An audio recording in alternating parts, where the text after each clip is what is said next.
Paddy Pimblett goes off on Ilia Topuria, calling him a helmet. In a recent interview, number 12 ranked lightweight contender Paddy Pimblett reflected on his future fights. When asked about Topuria, he said he's tired of hearing this guy's name and that he'd destroy him if they ever fought. Despite such an aggressive tone, Paddy then stated that he wouldn't stand and bang with El Matador and that he's planning to take him down instead. Although he's on a winning streak right now, Pimblett has a lot to improve in his game. With their current forms, it is unlikely that the Englishman poses any threat to Topuria, with the Georgian dominating and absolutely demolishing legends like Volk and Max, and Paddy struggling against the likes of Jared Gordon. Paddy is coming off a submission win over Bobby Green at UFC 304, and he has already laid out a plan on how to become the champ. Pimblett wants to face Charles Oliveira after defeating Chandler, and then fight for the belt in 2026. The baddie is set to take on Michael Chandler at UFC 314, a fight that promises to be a banger.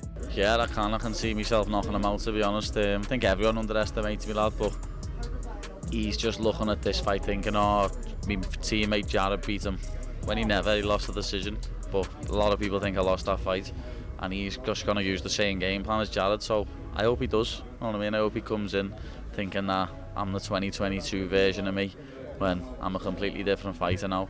It's very respectful between me and Chandler, you know what I mean? I've spoke to him before on social media, spoke to him in person. He's a nice fella, I haven't got a bad word to say about him, but when the cage door closes, it's I'm going to be the one getting my hand raised. You know, I'm sick of talking about Topuria, lad. He's an absolute helmet. He wouldn't be where he is in the UFC without jumping on the back of my name. So, yeah, I do want to settle that beef one day, but let's see if he steps up. Styles make fights, lad, you know what I mean? No one he's fought to do what I'd do to him. And everyone starts to have a boxing match with him, and they've all failed because of it.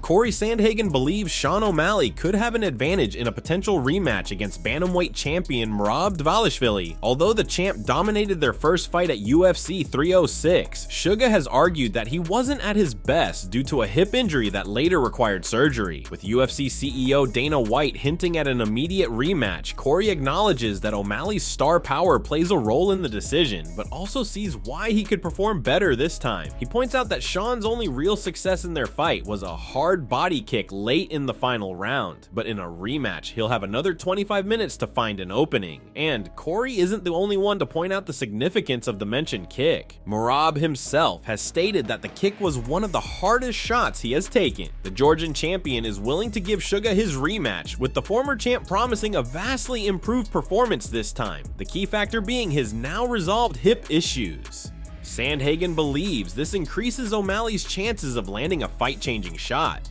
Meanwhile, the Sandman is focused on his own title aspirations, set to face Deiveson Figueiredo on May 3rd. The vibe of that fight, to me, if you ask me, was that O'Malley was losing and he was the one not in control of that fight. But I mean, I definitely could see a situation where O'Malley comes back and he does really well. I mean, I love underdog stories, and I'm assuming that O'Malley will probably be the underdog, so I love rooting for an underdog, so maybe O'Malley will do well. But I mean, it's hard for me to imagine the fight going too different than the first one, but also at the same time, the guy that kind of has the puncher's chance, you know, because I think that Merab wins a lot of other places. The guy that has the puncher's chance, obviously their ability to knock the person out goes up if you give them another 25 minutes to try to figure out how to do so. So yeah, I mean, that it's definitely an advantage for O'Malley going into this fight.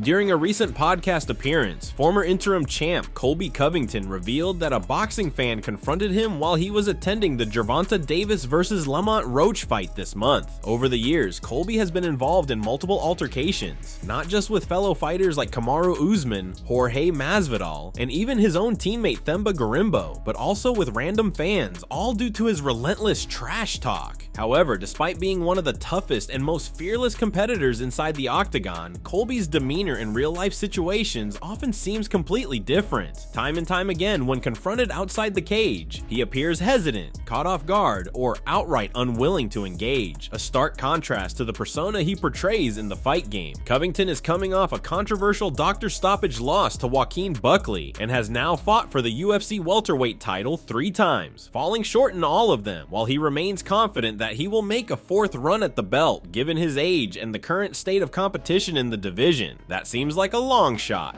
Yeah, it's definitely happened a couple of times. It's funny you say that because I was just front row last weekend for the Gervonta Davis fight, and there was like this boxing fan outside the arena, and he was like, "I'll fuck you up, you ain't nothing."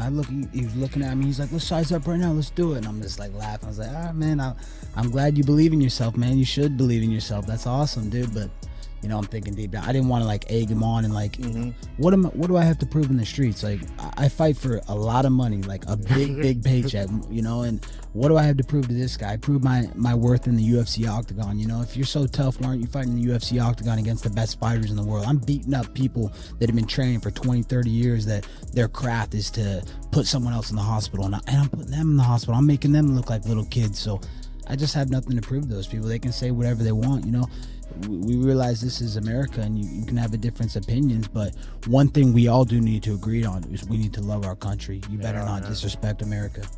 Robert Whittaker acknowledges that while Justin Gaethje's win over Rafael Fiziev in their rematch was impressive, it showcased a different version of Justin compared to what fans were used to before his knockout loss to Max Holloway. Whittaker emphasized that Fiziev, despite taking the fight on short notice, still looked sharp in the first round. Even though the highlight ramped up the pressure and scored a knockdown, Rob believes that Gaethje has declined since that devastating Holloway knockout, which may have impacted his overall fighting style. That said, Justin has made it clear that he still has the fire in him to compete at the highest level and is determined to fight for the belt. His desire to stay at the top is evident, and after this win, he is likely to face someone ranked above him in his next bout. Potential opponents include Arman Tsarukyan, Charles Oliveira, or even Ilia Topuria, depending on how things unfold. Justin's performance in this rematch has kept him in the title picture, but it's clear that his next fight will be pivotal in his championship aspirations. I thought it was an amazing fight. It was everything we wanted to see.